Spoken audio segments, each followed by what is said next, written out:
Hello, everyone, and welcome to the Geomologist Presents. I have a very special guest with me today, and we're going to have a great conversation. I'm anticipating about gaming, our favorite thing to do. And with me this morning is Jeff Talanian of North Wind Adventures. How are you How's doing it today, going, Jeff? guys?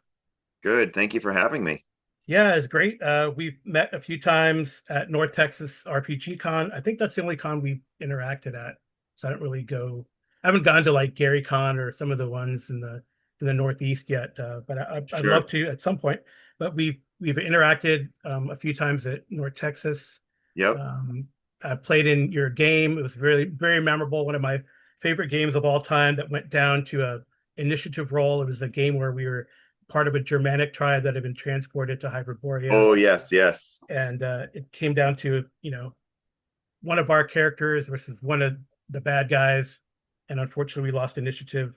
TPK. I think you were happy. We were still very happy because it's such a fun It's been game. known to happen.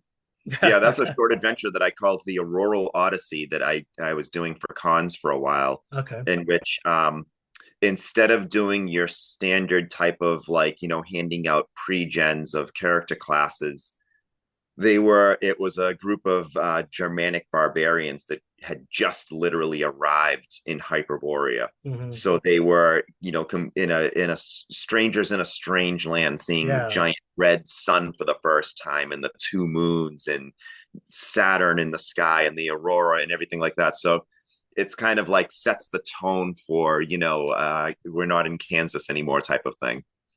Right. Yeah, and I think that's a great appeal to me for what was formerly called Astonishing Swordsmen and Sorcerers of Hyperborea, now just shortened to Hyperborea. Well, we all lovingly called it Ash for a long time. Right. Um, but that kind of stranger in a strange land, weird fantasy, I guess we'll throw that term out there. So were there, so how did you get into tabletop RPGs and this weird fantasy genre? Well, I started playing D&D when I was a kid, when I was about 10 years old. I Hmm. was introduced to it by a friend in school and fell in love with it. We played at school, and then we played in his house after school. And I just completely fell in love with this game and was soon begging my parents for it. And I actually ordered my first D&D set. It was I believe it was from the Sears Wish Book catalog back in the day. It may have been Nice. J.C. Penney, but I'm pretty sure it was Sears. And I got the Holmes box set in the mail, and Oh, so then neat. I started playing with that. And then I had a paper route at the time, and I saved my paper route money, and eventually bought a Dungeon Master's Guide. So I was using an AD&D first edition Dungeon Master's Guide and the Holmes box set together, and running games for the neighborhood kids. And that's how I got into D&D. And I've played it all my life, except for maybe a short span of time at the end of high school and post high school for maybe like a year and a half or so that I didn't have anything going on with as far as gaming. But other than that, I've been basically playing some form, some derivative of D&D since I was 10 years old, going Wow. back to 1981. Hmm. That's So pretty amazing. Yeah. yeah, so it's been a long road. Um, so my uh, getting into sword and sorcery type of gaming and weird science fantasy. So when I was growing up, I always loved the Tolkien stuff. Yeah, I read The Lord of the Rings at a young age. I read The Hobbit at a young age. I probably read The Lord of the Rings too young because I got a lot more out of it when I read it again a few years later by the time I was, maybe in the eighth grade or a freshman in high school. But I think the first time I read through it was in the sixth grade. So I'm sure there was a lot I didn't understand what the hell I was reading. Mhm. But I always loved that stuff, but it wasn't my favorite stuff. My favorite stuff was always like the Robert E. Howard Conan stuff. Um, I grew up loving Thundar the Barbarian Hmm. and different stuff like that. Reading I really loved Michael Moorcock's different incarnations of the Eternal Champion, Elric, Corum, Hawkmoon, all that stuff. I really enjoyed it, and so the genre of sword and sorcery, and even like Fritz Leiber's, Fafhrd and the Yeah. Grey Mouser, all that stuff really had a greater impression on me than Lord of the Rings did. And then, of course, like a lot of other kids back then in the mid 80s, I was reading like the Dragonlance novels and stuff like that. So you had, your party of adventure type of theme that Hmm. which has always been a part of all these games where you have these different sort of archetypes of characters that are played and they have their different roles. And I think that part of the high fantasy concept is really cool and it can be applied to a sword and sorcery concept such as what we've been doing with Hyperborea. But but yeah, I always loved that stuff. I always loved like the weird science text type stuff too, sort of inserted into a sword and sorcery setting. Like the Hawk Moon books, they did that a Right. I lot. remember that. Yeah, so in Hawk Moon, it was what they call Grand Breton, which was Hmm. like basically Great Britain in an alternative plane of existence in Moorcock's multiverse. Um, his multiverse predating the Marvel multiverse by decades. Hmm. And so in that Hawk Moon, you had sort of this combination of fantasy type sword and sorcery artifacts and objects and things and sorcery and things like that. But you also had these weird technological devices. And you could say the same for Carl Edward Wagner's Kane stories that they had some Yeah. of that as Yeah. well. So I always was fascinated by that, and like I said, growing up at such a young age, falling in love with a cartoon like Thundar the Barbarian, that really had an impression on me too. And like Edgar Rice Burroughs stuff, reading like John Carter and different things like that. So those are the things that really impressed me at a young age. Well, yeah, that we have very similar trajectory. I remember reading that kind of stuff. I really didn't get into that. I mean, on top of the sword and sorcery that you put on the layer of sort of the eldritch horror. So I myself did not get into like Lovecraft, Clark Ashton Smith until like maybe maybe late high school, early college years. So I don't know how did Yeah, that get added on because all like I too I think we actually had a section of The Hobbit in like a reading class way back, and then I got into Lord of the Rings from that, but I had to reread it several times later to understand what was going on. But Howard sure. was always very approachable, and then Moorcock for sure, right? And then Yeah, and a lot of other derivative pastiche, more modern authors from that. yeah, So, but yeah, I've always loved that. And but it's interesting because this sword and sorcery, or like Lieber, especially Conan, he'll have like a sidekick, right? It was always like a almost like a Batman and Robin, main yeah, character and then a sidekick. And sword yeah. and sorcery. Well, although I say like Farfight and the Gray Mouse are probably equally, well, one probably says they're the sidekick of the other, but Right. It's hard to say, right? but right. So that's a sword and sorcery is usually like a duo, right, or a solo, and then the party is more of like the D&D or even Lord of the Rings, right? Sure, So it's pretty yeah, interesting. you can trace that back to the Fellowship of the Ring, right? And Hmm. but you can't really come up with a lot of examples before the Fellowship of the Ring in which you have this sort of um fantastic fictional party of characters and each one of them sort of fits a different type of archetype of of what they are and what they Hmm. represent, all sort of coming together joins to a common cause, right? Yeah. Yeah. But I think one of the bigger differences too is like in those high fantasy worlds in fictionalizations in which you have a group of characters like that, it's usually they're together because they are there to fight off some great evil or to save the world in some way, right? But Hmm. sword and sorcery was always a bit more down to earth, a little bit more. You think of the original cover of the AD&D player's handbook. It's a Hmm. little bit more like that of Yep. prizing the gem from the socket of the demon idol type Right. stuff, which is when you get to a lot of the more Conan stuff. Now, granted, Hour of the Dragon was epic in its scope, but a lot of Right. the Conan stories were not epic in their scope. Like when you look at Tower of the Elephant and different stories like that. Hmm. Um, they could be just an escapade, an adventure, and Right. uh, and so you can kind of, for role playing games, such as like what we have with the Hyperborea stuff, you can kind of have that sort of blend of that adventuring party with the themes of sword and sorcery, that you're adventuring for adventure's sake, or maybe you're going into this dungeon purely out of greed, that you're Mm, trying to just enrich yourselves. right. But it can often turn into, as you know, a be careful what you wish for type of thing. You can end up dooming yourselves in the Hmm. process, which is part of the fun. Right. That ever-present danger, when you have that tension in the game that your characters could very well die with this thing that you're risking to do just to get rich. Hmm. It puts the If you can do it well, you can have your players on the edge of their seats as they're doing this, because they know they could become rich and powerful, or they can just lose their character that they've been playing for a long time. So that's part of the allure of role-playing games and Right. doing this stuff that we do, right? Hmm.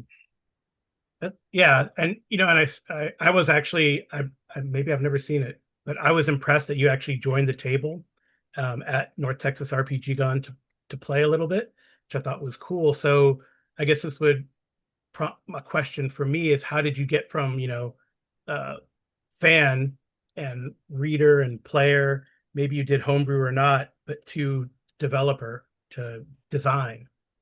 How did that Um, come about? well, I was in the early 2000s. I was a struggling fiction writer, and I had always been writing content for my home games, and always had binders of basically creating my own games Mm, out of the engine of like an AD&D, a binder of house rules and different modifications, that some of which that I would pull from old issues of Dragon magazine, and other things that I would make up on my own, and just a whole mess of things that I enjoyed tinkering with, right?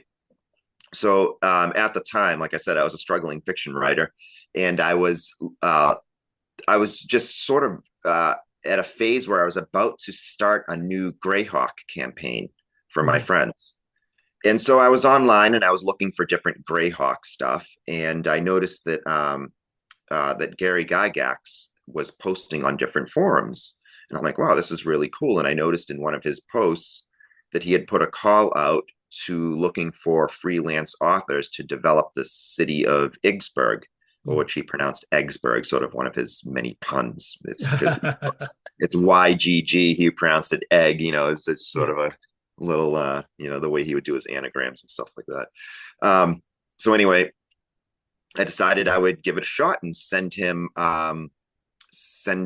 a cover letter, and include some writing samples, and do a little bit of a development of like a city block, and show him that, how I would go about developing a small area in a city. And so I sent it to him on like a Friday afternoon. And it was the following Monday that I was like, kind of blew my mind. I saw Gary Gygax in my Mm. inbox, and I was afraid Wow. to open it, because I'm thinking, here's my rejection letter. This is going to be a polite rejection letter from Gary, but I'm still looking at it. It's cool just to see his name in your inbox, right? Mm. Yeah. So I opened it up, and it was basically him welcoming me to the team. And so I got to do some freelance work for Gary, and I was doing city projects for him. And one project led to another, because some of the other designers, it was like a group of designers working on that city together. Some of them couldn't fulfill their obligations, or make deadline. So I had picked up some other projects, and I was talking to him more and more, and working with him more and more, because I was working on multiple projects.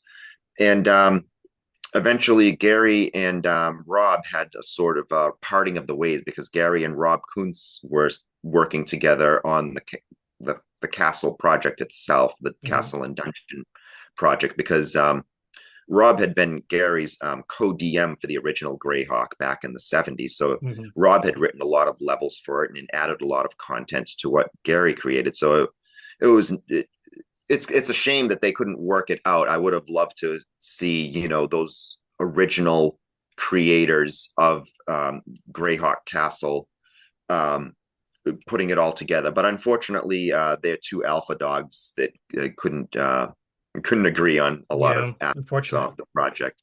And I know that's how those things kind of go sometimes, right? So anyway, when Rob left the project, that's when Gary asked me to write the main um, Castle Zaggig with him, which was a surprise and a great honor for me, which I did with him until his untimely demise. Mm. So after Gary passed is when I decided, uh, well, his widow canceled all his projects shortly after. Mm. So suddenly everything was dried up, all this stuff that I had worked on for years, and so I decided that I would uh, go for it and create my own game Mm. because I had learned so much working under Gary, and I had really developed a different kind of discipline and work ethic and writing and talking to artists and editors and dealing with publishers and stuff like that.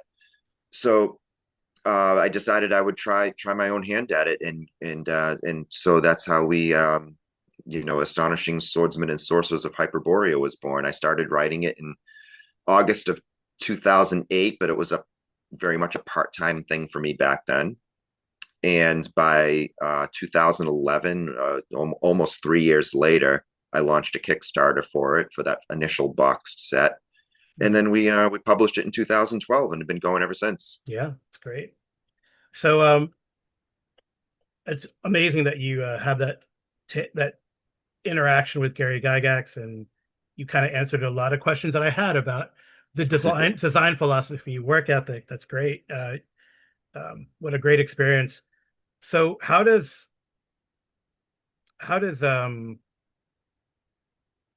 Hyperborea then sort of differ or differentiates itself maybe mechanically from other OSR games? I know I have a podcast way back where I said it was kind of why you should play Hyperborea. I got together with Daniel Norton, who ran a lot of stuff. Oh yeah, Daniel's great. Yeah, Yeah. he ran like the whole, I think all the adventures that you had published at the time and on his as a series. Oh yeah, For that's right. I remember him telling me that he did that, and I was amazed that he had pulled that off. It would be a right. little harder to do now because now we have so many adventures that Hmm. I don't think you could run them straight through without running into the characters being a higher level than what one of the adventures would call for. So you would have to, well, I mean, anyone can worth their Yeah. salt, can adjust and make things more difficult, but it'd be Mhm. a little more difficult to do that now, a little more work involved. But what was your question though? Oh, it was how is what's different about Hyperborea other than the Oh, setting and stuff like mechanically? yeah. Let's get into the mechanics. I mean, we kind of discussed a lot of the setting and the influences that you had and why it's weird fantasy and how that works in. That's pretty Yeah. it's pretty great. And I'm sure Well, we'll touch on that again because I think they fit together, right? The different yeah. slightly different mechanics and then that sword and sorcery design choices that you've made. For example, character creation, right? So, Yeah. So character creation is sort of harkens back to the earlier editions of D&D in which each character is basically a certain type of archetype uh, of archetypal class in which they have a set range of abilities that are developing and increasing as the characters gain levels.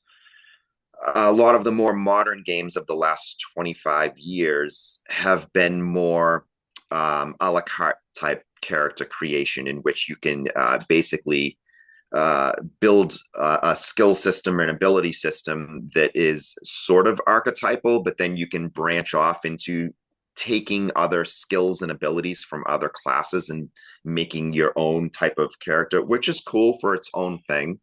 It's not exactly my cup of tea.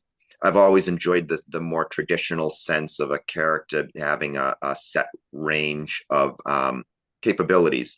Now, some of those capabilities may of one class may overlap with another class. So, for example, if you have a thief character class, another person might be playing some type of thief subclass. Like maybe in our game we have a legerdemainist, mhm. and so what a legerdemainist is a thief subclass that also casts some magician spells or illusionist spells, and some of the other um, magic based classes Mhm. spells. So so you can have some of that overlap in which the two might have a lot of the things that are the same, but then there are differences between them.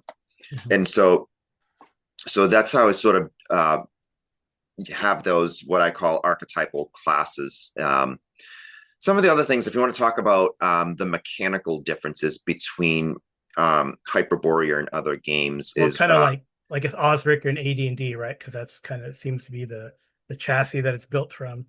sure, yeah, the same sort of chassis that it's built from, but then we have some of our own. Uh, I wouldn't say they're completely unique, but we have our own rules that are different from other game systems. For example, we have a set of advanced combat actions, Hmm. and those can range from creating a shield wall to different disarming maneuvers to two-weapon fighting, doing a double shot with the bow, two arrows knocked at the same time. Some of those advanced combat actions are only available to fighter types, fighters Hmm. and their subclasses, and then some of them are only available to fighter types that have a specific mastery in a weapon, right? So they become a little bit more difficult to acquire, but they give a unique wrinkle Hmm. to the game itself, of the things that you can do. Well, but even if you play a basic form of any game, anybody can make up rules for their games, of course. But this just sort of gives it a little bit of a solid mechanical foundation from which you're using these abilities. Yeah. Um, some of the other cool stuff that I think that we have that other game systems might not. Um, I really like the way we do our hit point recovery system. Hmm. So the way hit point recovery works in Hyperborea is um, so in the old days of AD&D, when your characters rested for the night, you got one hit point back, right? Hmm. So you really depended on having a cleric in the party to then heal them because one hit point is nothing, right? Hmm. Especially when you get to mid levels, it's not going to help you. So you end up saying, if you didn't have a cleric in the party, then you're resting for a week or more, Right. or you're just leaving the adventure site and going to town and coming back, which is also fine because you can kind of work in Hmm. how resource management would work in your game. But anyway, getting back to the hit point recovery in Hyperborea. So what we do is for when you rest for a night, you get to roll your hit die type. And so for the magician type classes, that's going to typically be a D4, and for the thief type class, it's going to be a D6. For the cleric one's a D8, and for many of the fighters, a D10. Now, some of the different subclasses may have a higher or lower hit die type. That's not really important. What the important thing is that you're rolling your hit die type in healing when you rest for the night.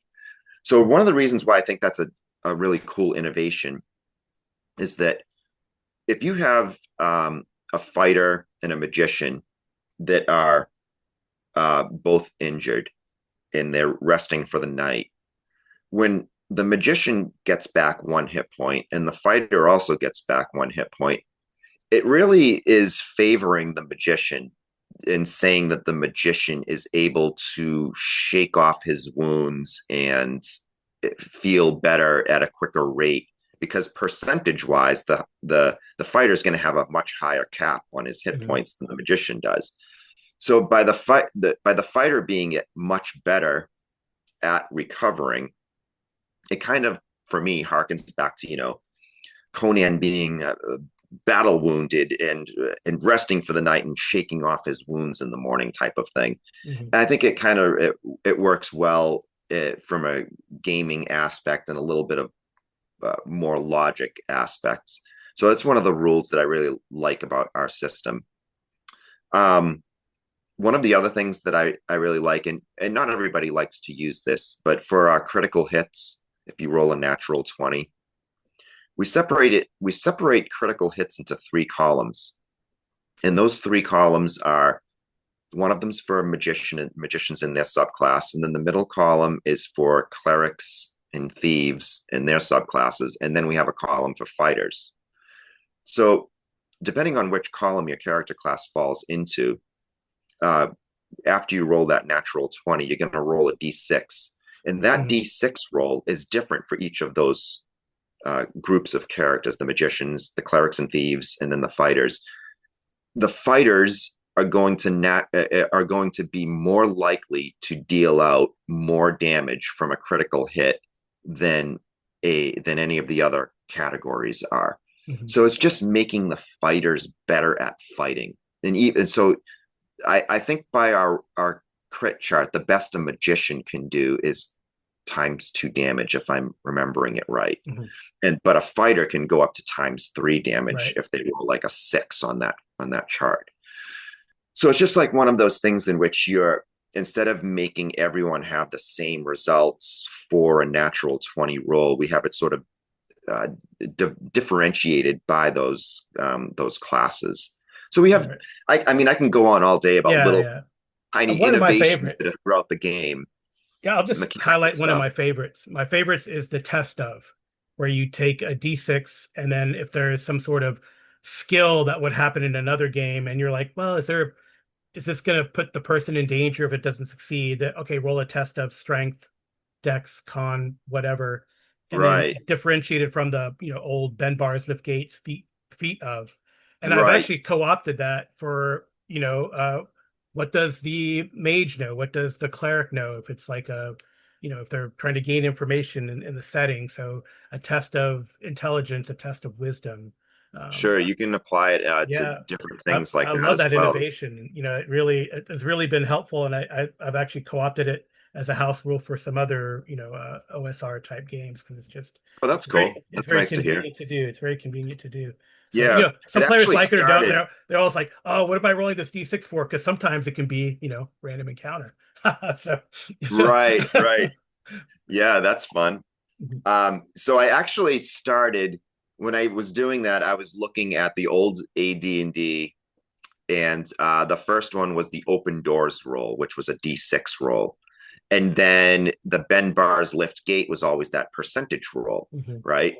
So I always thought it was cool, but I was thinking to myself, what if we had physical equivalents for this for dexterity and constitution, in which they had their different types of easier tasks versus really heroic tasks. And so Mhm. that's what the where we separated into tests of strength, tests of dex, tests of constitution, and then extraordinary feats of strength, extraordinary feats of dex, and so on.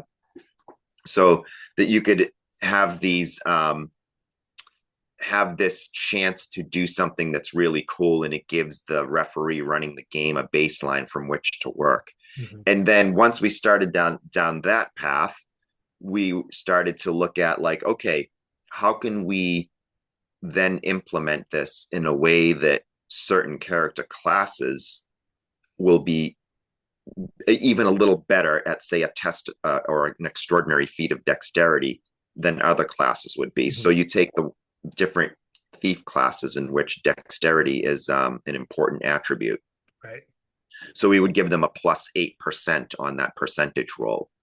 Mhm. And so it's just another little wrinkle in which you are showing some type of advantage to your class vocation that you do, that you can be, even though your, say your dexterity is only a 13, slightly above the bell curve, you got that extra plus 8% Mhm. on the extraordinary feat of dex because of what you do as a profession. Yeah. Yeah. It's really cool. Yeah, there is definitely yeah, like you said, you could go on and this is very fascinating, but we don't have all day. It would be great if Sure. we did. Uh I think then that also has led to then I like the way you've done the thief abilities or thief-like abilities, right? The D12 using a D12 instead of percentile dice. It seems to track a little better, a bit more competent, and again keeps that sort of niche protection based on your class and vocation, right? So like Yeah. the thief classes do really well, and then there's the hybrid classes that have some of those abilities, Right. right? Right. And, so a monk, for example, might have some type of thief like ability, but not all, like a monk doesn't have like a pickpockets ability, Right. but they're Right. still functioning using that same thief chart, whichever abilities they have, whether it's, climb walls or move silently, Hmm. things of that nature that they can do on a D12 for a resolution mechanic. Right.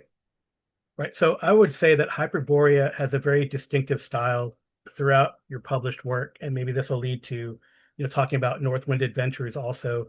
But how important to you is this visual presentation in the game's identity? You've used certain artists, Ian Bagley, Bill Willingham, Del Tigler, right? And this art is very consistent throughout. It has that sort of flow and adventure and sword and sorcery, with the weird fantasy aspects that you kind of hint here and there in the art. And even from edition to edition, I think it's been very consistent, so is that it seems very important to you, but maybe I'm Yeah, it has been, and I've been very picky. There, there is a lot of art that I like, but I don't necessarily like it for Sword and Sorcery Hyperborea.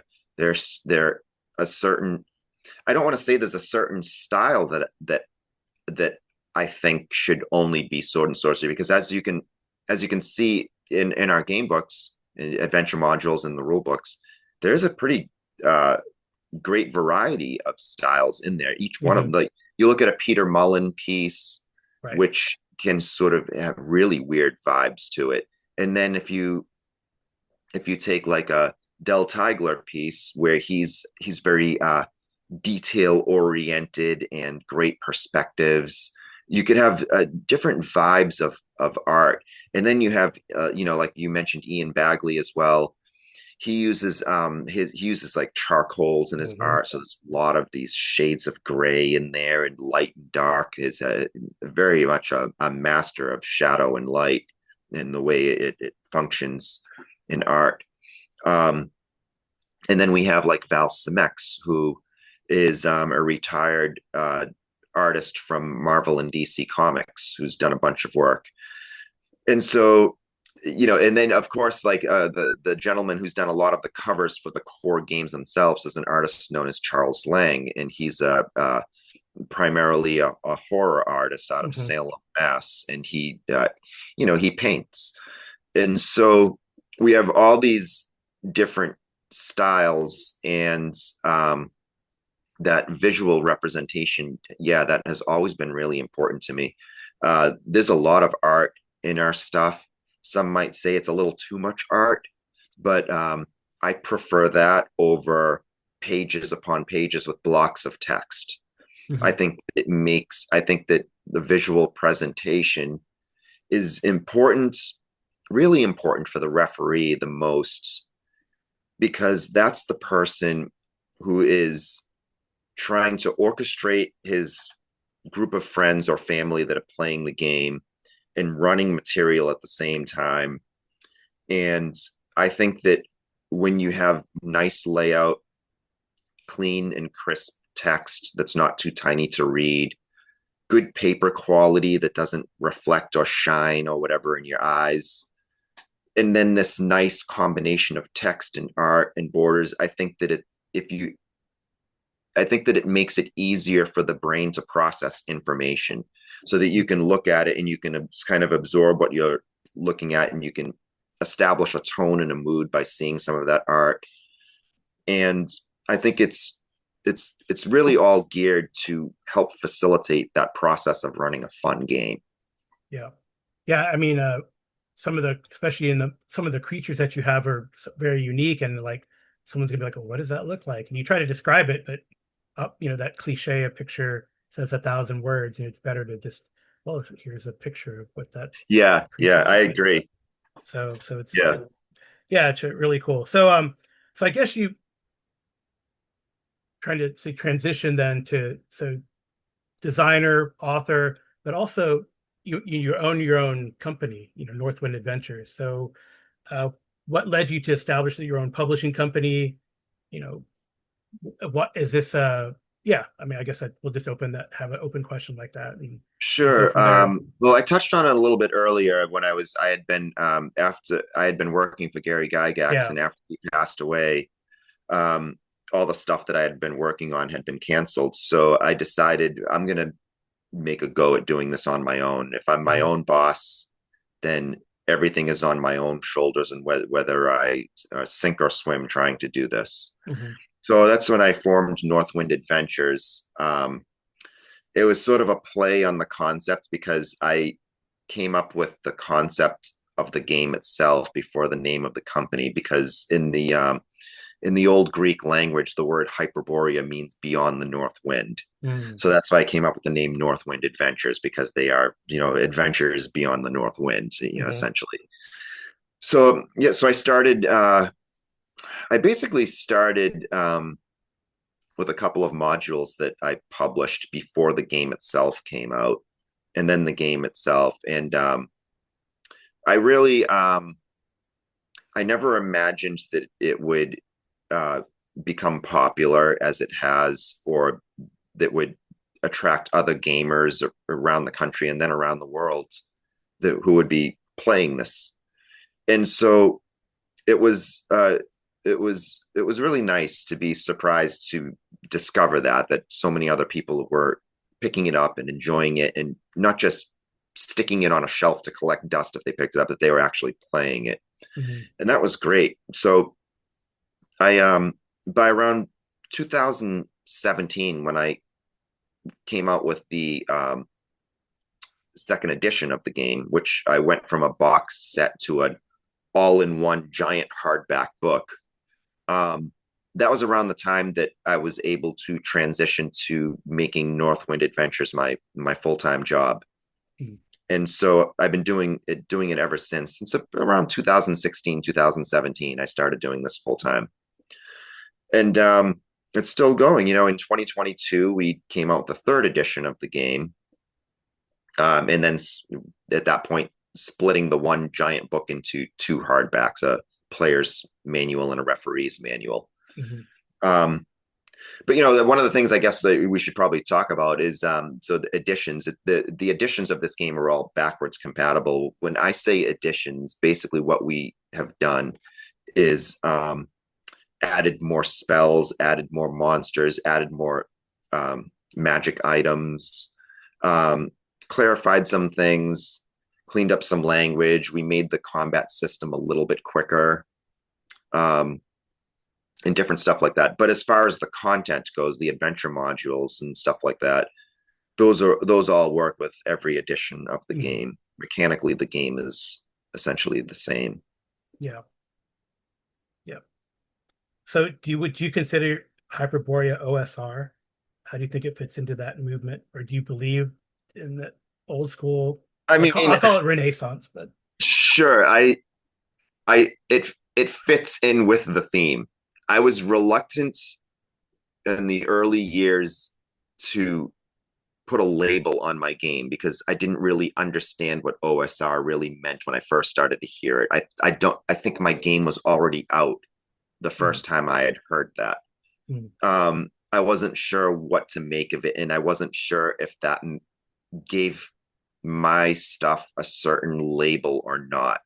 And then I didn't know, like, is there some type of group of you know designers or publishers or uh, enthusiasts who are in charge of what makes something OSR. So I was always kind of reluctant to embrace that label. Uh, I've come to learn, as the years have gone by, that it's more it's more of an attitude. I think it's one of those things, it if you see it. I guess mm. you could say that you could say that about porn, right? Right. you, Yeah. you know it if you see it, if it is or it isn't.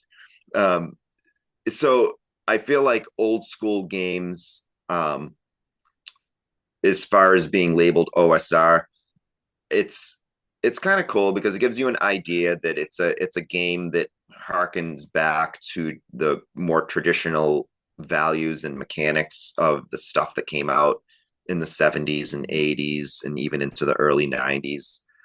But then it's the lines have been blurred so much now. Hmm. Like, Shadow Dark is a very successful recent game, right? Hmm. But when you look at the engine for it, it's basically very similar to 5e and the way it functions, with the way the D20 mechanic works throughout it. Hmm. But yet, at the same time, if I'm being fair, it does evoke an old school mood, and it does have an old school deadliness to it Hmm. that regular 5e lacks. So I guess what I'm saying is the lines have been blurred so much that I really don't even know what OSR means anymore. So I don't say, no, my game's not an OSR game. If somebody says to me, your game's OSR, I'm like, oh, yeah, sure. But I don't exactly use it as a descriptor of my game when I'm talking about my game. Yeah. Yeah, I have noticed also that from my perspective, Northwind Adventures has expanded. You have used freelancers to write adventures in the past. For example, Joe Salvador is a good friend of mine, Yeah, and then people like Chainsaw who have interacted with and played, and even this last incarnation of the Kickstarter that you just did, these three different books with yeah, I'm assuming your oversight, but then they're authored by three freelancers, right? So, or sure, yeah, yeah. so And basically I'm editing content for those. Anything that I anything that I publish by another author, I go through it with a fine tooth comb because one of the advantages of Hyperborea, but you could also say that it might also be seen as a drawback, is that it's very much integrated to the setting of Hyperborea. So I can't have generic content or content that doesn't fit the setting or content that contradicts the setting in some mhm, way. A freelance author might not have my level of familiarity with the setting content of Hyperborea as presented in the Gazetteer and as presented in all the modules that have come out so far. mhm, So someone might write something that contradicts something from a previous module. It could be something geographical or something, historical or whatever. So that's my job, is to oversee that content and make sure that that it's matching the things that we've already done, and that we have a semblance of continuity. mhm. So what's next then for you then as an author? Any projects that are coming up, maybe, or Yeah, so the big project that I'm working on right now is the city state of Cromarium, which is a nice. giant city project. I've been working on it. I've actually been working on it here and there for a number of years, and now I've really buckled down, and I'm working on it almost every day. And Mhm, so that's my next big project. It's actually probably the most ambitious project I've done since the game itself, mhm, as far as the scope of it and the amount of resources that I'm pulling in to develop this thing. So when I say resources, I'm basically talking about different game cities that I've been fond of in the past. You take like some of the Judges Guild stuff and some of the like AD&D Lankmar mhm, and different city projects in the past that that I've been very fond of. And then but not just backwards looking into what's already come out in gaming, but also looking at fictional resources and then looking at real historical resources, so that I'm pulling in all this stuff together to create this, giant, fantastic city that will hopefully be a great resource for players and referees alike, mhm, but also be filled with a whole bunch of different adventure seeds, so that um, many of the key locations can function as mini springboards that can lead to further escapades uh, by the player characters, either within the city or just outside of it. mhm. Very cool. Yeah, you have there are some adventures that do take place in Cromarium Right. already, right? The rats in the walls and other tales, I believe, right? So, Yeah, and then the charnel crypt of the yeah. sightless serpent Hmm. starts there as well. Yeah. Well, that's fantastic. So I guess as a as someone who would want to be a freelancer, then you would suggest how would they go about contacting you and that kind of stuff? And Well, what should Um, they anticipate? What should they anticipate in like a sort of the development of something for Hyperborea? so right now, unfortunately, what I would say is we're pretty booked up as far as content for the next year or so. Mm, So if somebody was looking to pitch something, it would be under the understanding that something's probably not going to happen until 2027, even but I would check it out now to see if it would be something that we could eventually use down the pipeline at some point. But right now, uh, I don't want to encourage anybody to put hard work into writing something that's just not going to fit into the schedule at this point, because we're still at we're still at a small scale production with all of this. You know, I have a few editors, of which, like I mentioned, I'm the primary content editor, mhm. and a handful of artists, and so it would be at this point it would be really hard to fit anybody else in. But if someone was really passionate about creating something and they wanted to pitch me their idea, I would certainly look at it. But I would, like I said, I wouldn't be able to promise anything until a couple of years away. Yeah, are you going to be crowdfunding Cromarium, you think, or is that Oh yeah, absolutely. Yeah, that will okay? be a Kickstarter. Yeah. Okay. And I guess that's how primarily you've been getting these to print, right? Is through crowdfunding, right? Yeah, I mean, it's Well, the big things, yeah, the big projects. yeah, it has a lot of advantages to it because once you run a number of Kickstarter projects and they're somewhat successful, you build up a list of people who are alerted when you run another project. Mm, And just Kickstarter has that sort of, it creates this awareness of your projects that you're not going to get elsewhere. Now, I know BackerKit themselves is taking on Kickstarter, which is sort of an interesting development to me mhm. that I'm starting to see a lot of my peers in small press publishing do their projects in BackerKit, because for the longest time, what we were all doing was you run a Kickstarter and then you use BackerKit for add-ons and fulfillment. Mm, But now people are just now BackerKit is in the crowdfunding business now, mm. and so um, that's an interesting development anyway. But I think just like anything else, Kickstarter was the big dog for a really long time, Yeah, and now they are being challenged, and I think that's a good thing. I think challenge. I hate to see a monopoly on anything, so it's good to see something get challenged, hmm, and so that it I think competition breeds a better product in the end for everyone. And unfortunately, this is like I'm sure you've heard the news about Diamond Comic yeah, Distributor. yeah, So that's an unfortunate thing. For years, I've been saying to friends in publishing and elsewhere that I've always felt that Diamond needed a challenger, that they were way too big and too powerful and had sort of coerced so many publishers into having exclusivity contracts.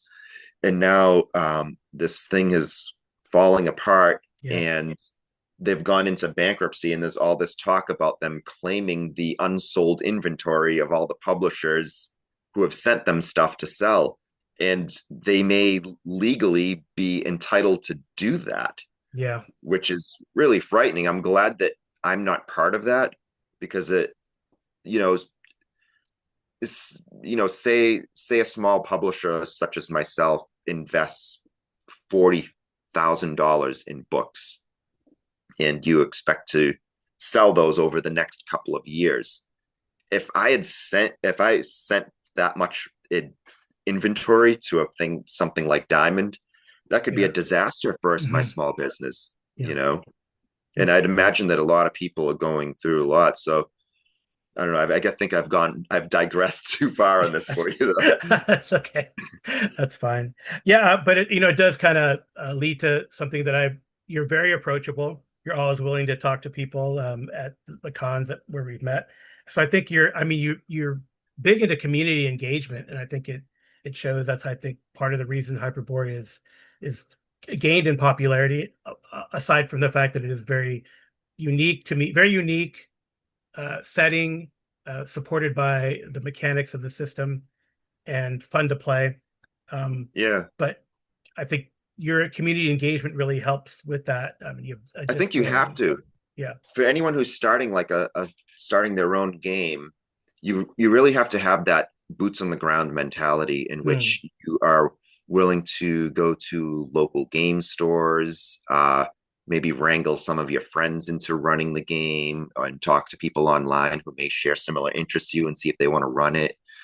And you run it at cons, maybe get some of your buddies to run it at cons, and you sort of create that sort of grassroots movement to get Hmm. people interested in your stuff. And then it sort of takes on a life of its own. Like you came out of nowhere this past North Texas for me and said that you would run a bunch of adventure in content for our Sunday afternoon Marathon. Yep. tournament that we were doing, and Yep. that was great, and Hmm. I never expected that. So those are the kinds of nice surprises that come along the way Hmm. when guys such as yourself show up and say, "Hey, I'll run something for a little while." I'm like, "Yeah, that's great." Yeah, And it's a then I great said, way to get. Yeah, yeah, I know. You still play. That's what's really cool too. Is you still play, right? So, and I "Sure, did notice there were also new players there as well that had not played Hyperborea before the con and were very excited and also got to contribute. There was a couple there that it seemed that they shared that they'd come up in the 5e and then they're like, oh, and then they moved to Shadow Dark and they heard about this and there you go. yeah, You're growing the community, so it's really great. yeah, Um, that's really cool." so are you running or playing anything? Uh, well, it's funny that you say that. I'd taken a long break with my weekly group Mm. from running and let some of the other guys run some stuff. We played a variety of games while I was out. We played. Have you ever heard of Neon Lords of the Toxic Wasteland? We Mm. played some of that. It's a relatively newer game, a lot of fun. Hmm. We played a little Shadow Dark, Yeah. um, and I forget. Oh yeah, we played the Free League game called Simba Room. Oh, nice. Yeah. So we bounced around to different systems, and I got to just sit around and play different characters. But as it always seems to go, I'm back in the chair now and doing what I always do, running the game. It was nice to have a break, but now I'm back at it. I have been called upon to resume my role as the constant DM. Oh, there you go. So you're running just not playtest stuff, just your a campaign. Is that correct? Or you just Yeah, yeah, but I that's do I great. do I do play test stuff. Yeah. Um, the all three of the new adventures that we just published, the Vanishing Isles of the Summer King, the Thousand Eyes of Thaumagoraga, and the Oblation Slab of the Hepatomancer. Hmm. All of those adventures I did in playtest over the last couple of years with my crew before Okay. they went to publication. And I ran portions of each of them at different conventions too. Hmm. So you got to really see, what was working, what wasn't working, what needed clarification, what needed cleaned up, what needed to be addressed and what didn't. And that Yeah. I think that's really valuable. I think that I think that some publishers and or adventure writers under underplay the value of playtesting and how important it can be for figuring out what works and what doesn't.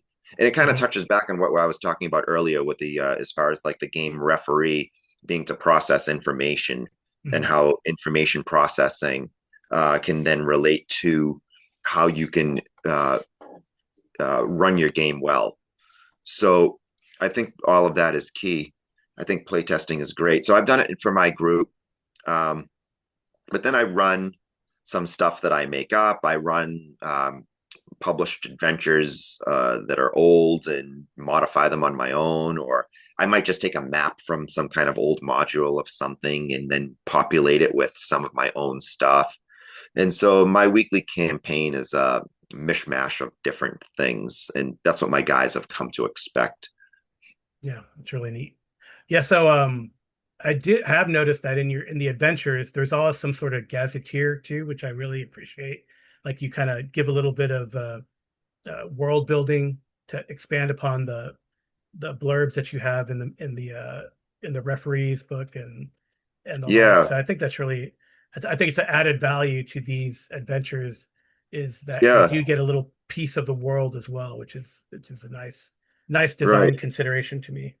So, Yeah, I think that's really cool because each of our adventures, not all of them, but most of them almost function as a little mini gazetteer on their own that mhm, expands upon something that was maybe only mentioned in a very short paragraph in the rule book. mhm, mhm. Yeah, it's really neat. So, we did talk beforehand about some of our. I'm wearing a Merciful Fate shirt. So with the Nice. last question I'm going to leave you is I know you're a metal guy too. So what's the last concert you went to, and what's your next one? Ooh, the last concert I went to.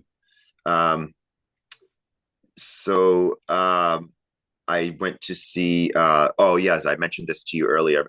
Mastodon, Lamb of God, and Kerry King from Slayer. Yeah, That was a great show. yeah. I've seen Merciful Fate in the past year. I saw Iron Maiden. Um, I don't go to a lot of shows, Hmm. but I mean, especially concert tickets these days have gone Yeah, they've gone way up. crazy. Yeah, they've Yeah, really gone way up. unfortunate. I mean, I understand why with Hmm. the streaming services for music, the artists aren't making money anymore from their published music. They're Yeah. only making it from the tours at this point. Hmm. Um, so I guess it's all part of how things work out. Um, Yeah. but it's but I love going to shows. I think my favorite bands growing up were Iron Maiden and Rush, and I really haven't changed in that regard. Those have been some of my favorite bands because those always sort of that combination of brilliant musicianship um, combined with this great lyrical storytelling that touched on different topics that I loved. Um, you know, listening to Iron Maiden as a teenager, listening to like Rhyme of the Ancient Mariner, got me to read poetry by Samuel Taylor Coleridge. You know what I Yeah. mean? So different stuff like that, and then it leads you sometimes on a path of seeking out more content that's Yeah. associated with this stuff, and whether it's books or other music or films. Sometimes I just love the way that all interconnects. It's super nerdy, but I love it. Any inspiration from song in Hyperborea? We Last have question. Last question. we actually have a few different things. Chainsaw in his Lost Treasure of Atlantis had a little Megadeth reference in there, the tornado Nice. goals. Yeah, That that's was cool. good. And we do have in the gazetteer of the Hyperborea Referees Guide, we have a guy that sort of functioned as the Ancient Mariner in the Iron Maiden song, except instead of an albatross hanging from his neck, he has an Archaeopteryx hanging from That's his funny. neck. So, That's fun. it's so we do have like little Easter egg type things in there, and some of them are metal related. That's great. Well, I think for me, metal and gaming go hand in hand. There were both communities when I was growing up that would accept you if you were a gamer or accept you if Right, you loved the music. So I think right. yeah, they're intertwined in that acceptance and community and all that. And Yeah. but thank you so much, Jeff, for taking the time. I know you're very busy, um, but you love to engage, and it was great again meeting you. I've seen you at North Texas, and I'd love to stay in communication, especially if I ever head it out to the East Coast and go grab a beer at a That'd be fun. craft beer place or Yeah, something. maybe you can come out to Total Con one year. Oh yeah, It's that'd be it's great. it's in February in Marlborough, Massachusetts. Oh, nice. Yeah, I went to school up there. I love that. I'd say that Cambridge, Boston area is like my second home. So Oh, very I nice. love that area, and I haven't gone back enough. But anyway, again, thank you so much, Jeff, Thank you for for the having me. Of conversation and telling us about your journey and about Hyperborea. Awesome game course. and Northwind Adventures and what's to come. So I'll put all Thank you those so links in the much. show notes for everyone, and we'll talk again soon. Thank you so much, Carl. I appreciate it. Yeah, thank you.